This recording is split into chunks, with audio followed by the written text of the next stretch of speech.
10 محرم عاشورہ کا دن آنے والا ہے، اس حوالے سے آج بہت اہم باتیں کرنے کا ارادہ تھا۔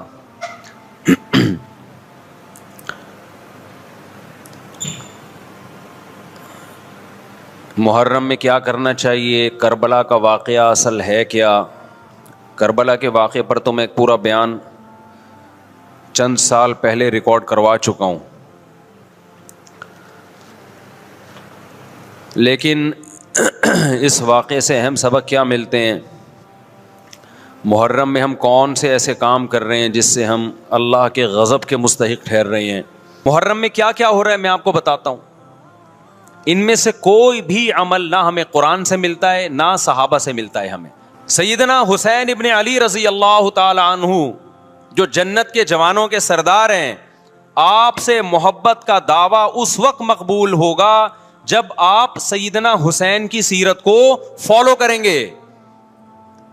رونا پیٹنا ماتم کرنا یہ سیدنا حسین اور اہل بیت کی سیرت نہیں ہے۔ اس بات میں دو رائے نہیں ہو سکتی کہ سیدنا حسین رضی اللہ تعالی عنہ کو جو کربلا میں شہید کیا گیا یہ کائنات کا بدترین ظلم تھا۔ جس نے آپ کی گردن مبارک پہ تلوار رکھی اس کی بدبختی میں دو رائے نہیں ہو سکتی۔ بہت ہی کوئی شقی اور بدبخت جو نواسہ رسول صلی اللہ علیہ وسلم کے قتل کی طرف بڑھا، بہت ہی کوئی بدبخت اور بدنصیب جو کوفہ کے گورنر ابن زیاد کے کہنے پر نواسہ رسول سے لڑنے کے لیے نکلا،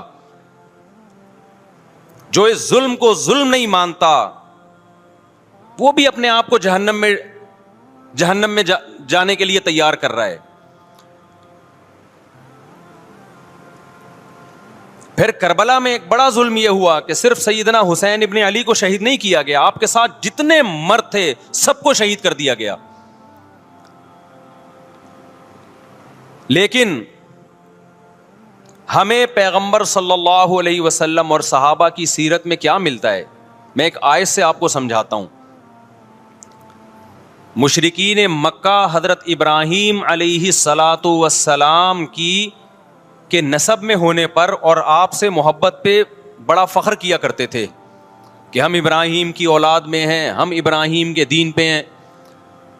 اللہ نے کیا فرمایا رسول اللہ صلی اللہ علیہ وسلم سے کہ ان اول الناس بابراہیم للذین اتبعوہ، اے نبی آپ ان سے کہہ دیجئے ابراہیم سے محبت کے خالی پیلی کے دعوے مقبول نہیں ہیں۔ ابراہیم کے زیادہ حقدار وہ ہیں جو ابراہیم علیہ السلام کی اتباع کرتے ہیں، اور یہ پیغمبر اور صحابہ یہ ابراہیم علیہ السلام کے دین کو فالو کرتے ہیں، اور تم ابراہیم کے دین کو فالو نہیں کر رہے، ان سے محبت کے دعوے دار ہو۔ تو خالی محبت کے دعوے داری اللہ کے ہاں مقبول نہیں ہے۔ اللہ کے ہاں وہ محبت کی دعوے مقبول ہیں جس میں آپ محبوب کو فالو کر رہے ہوں۔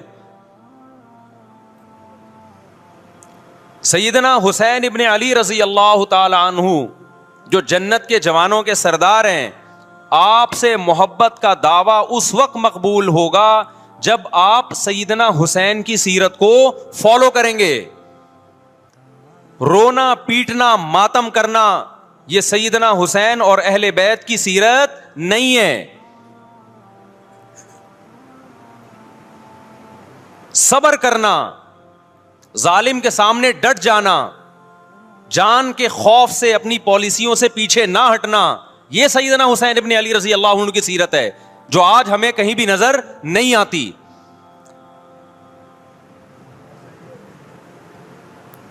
تو ہم نے بھائی دیکھنا ہے صحابہ کا طرز عمل کیا تھا۔ آپ بتاؤ صحابہ کو سیدنا حسین سے محبت تھی یا نہیں تھی؟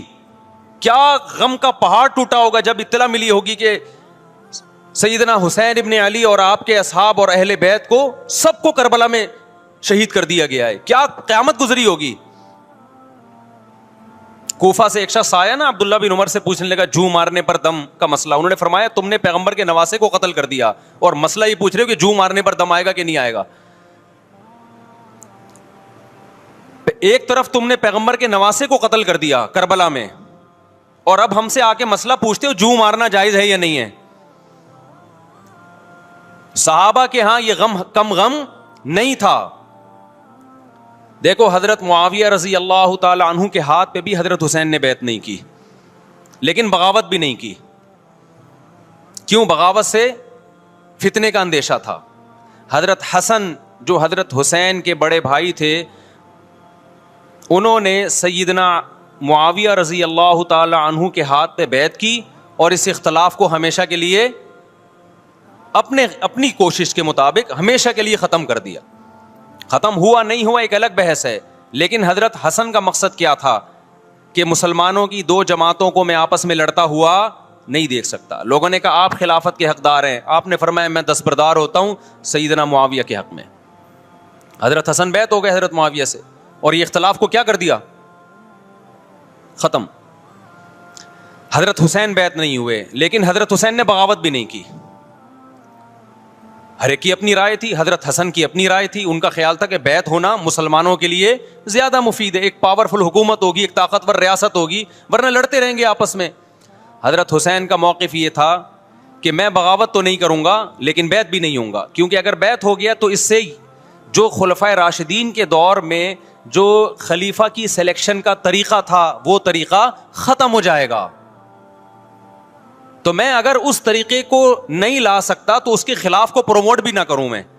یہ بھی ایک رائے تھی. میں سمجھا پا رہا ہوں اپنی بات؟ بھائی رائے کا اختلاف ہوتا ہے نا. نبی صلی اللہ علیہ وسلم نے فرمایا اذا اجتہد المجتہد فإن اصاب فلہ اجران وإن اخطأ فلہ اجر واحد. جب کوئی مجتہد اللہ کی رضا کو سامنے رکھ کے اجتہاد کرتا ہے, صحیح اور غلط کا فیصلہ کرنے بیٹھتا ہے, رائے یعنی اس کا مقصد اللہ کی رضا ہو, تو اگر وہ درست نتیجے پہ پہنچے تو 2 ثواب, غلط نتیجے پہ پہنچے تو بھی 1 نیکی اس کو ملتی ہے, اس لیے کہ اس کے بس میں جو خیر خواہی کا کے لیے جو تھا وہ اس نے کر دیا. رائے کا اختلاف ہوتا ہے. تو حضرت حسن رضی اللہ تعالیٰ عنہ بیعت ہوئے حضرت معاویہ کے ہاتھ پہ. سیدنا حسین نہ بیعت ہوئے اور نہ آپ نے بغاوت کی, خاموشی اختیار کی. حضرت معاویہ رضی اللہ تعالی عنہ نے سیدنا حسین کو تلوار کی زور سے بیعت پر مجبور نہیں کیا, بلکہ نواسہ رسول کا خیال کیا اور وصیت بھی کی لوگوں کو. لیکن جب حضرت معاویہ کے بعد یزید جانشین ہوا, اس کی سب سے بڑی غلطی یہ تھی کہ اس نے نواسہ رسول صلی اللہ علیہ وسلم اور آپ کے ساتھ جو چند اہل بیت اور چند صحابہ تھے, اس وقت بھی حضرت حسین نیوٹرل تھے. نہ حضرت حسین نے بغاوت کا ارادہ کیا اور نہ بیعت کرنے کا ارادہ کیا. یزید ابن معاویہ کو چاہیے تھا کہ سیدنا حسین رضی اللہ عنہ کو اپنے حال پہ چھوڑ دیتا, اپنے والد کی طرح.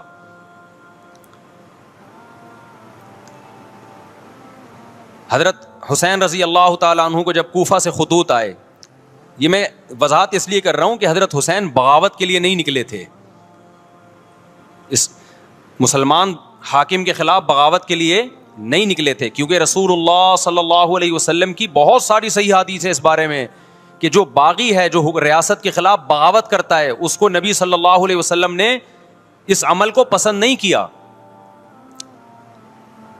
تو حضرت حسین رضی اللہ تعالیٰ عنہ کو کوفہ سے خطوط آئے کہ یہاں سارے کے سارے لوگ آپ کے ہاتھ پہ بیعت کرنے کے لیے تیار ہیں.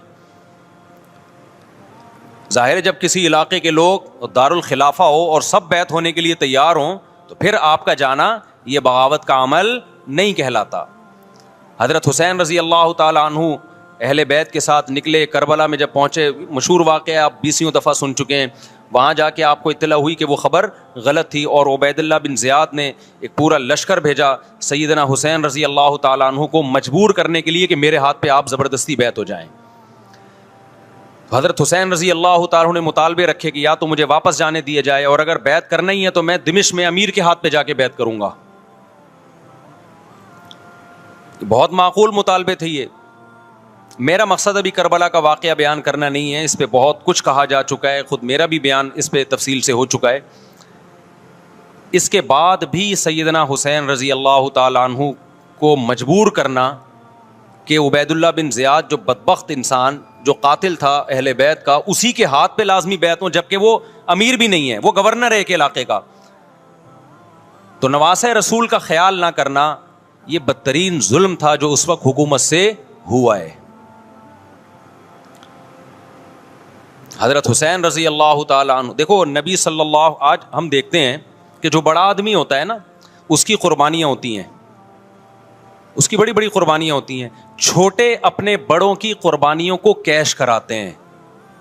آپ نے دیکھا ہوگا فلاں نے بڑی قربانیاں دی اور بچے موج کر رہے ہیں, دیکھا نا آپ نے. لیکن اللہ تعالیٰ نے رسول اللہ صلی اللہ علیہ وسلم کے نسب کو اس سے محفوظ کیا. ہمارے نبی کے 2 بیٹے حسن حسین, آپ کی نسل حضرت فاطمہ سے چلی ہے, دونوں شہید ہوئے ہیں. اس میں بہت بڑی حکمت تھی کہ پیغمبر صلی اللہ علیہ وسلم نے سب سے پہلے تربیت اپنے گھر والوں کی ہے. آج لوگ باہر فنٹر بنے ہوئے ہوتے ہیں, تبلیغیں کر رہے ہوتے ہیں, اپنے گھر کی ان کو پرواہ نہیں ہوتی. نبی صلی اللہ علیہ وسلم نے سب سے پہلے جو تربیت کی ہے, کس کی ہے؟ حضرت حسن اور حسین کی ہے. تو جب کربلا میں آپ کو چاروں طرف سے گھیر لیا گیا اور آپ کو مجبور کیا گیا کہ آپ نے ابن زیاد کے ہاتھ پہ بیعت کرنا ہے, تو آپ نے اس ذلت کو گلے لگانے سے انکار کر دیا. آپ کو 100% یقین تھا کہ اتنے بڑے لشکر کے سامنے میں ٹھہر نہیں سکتا.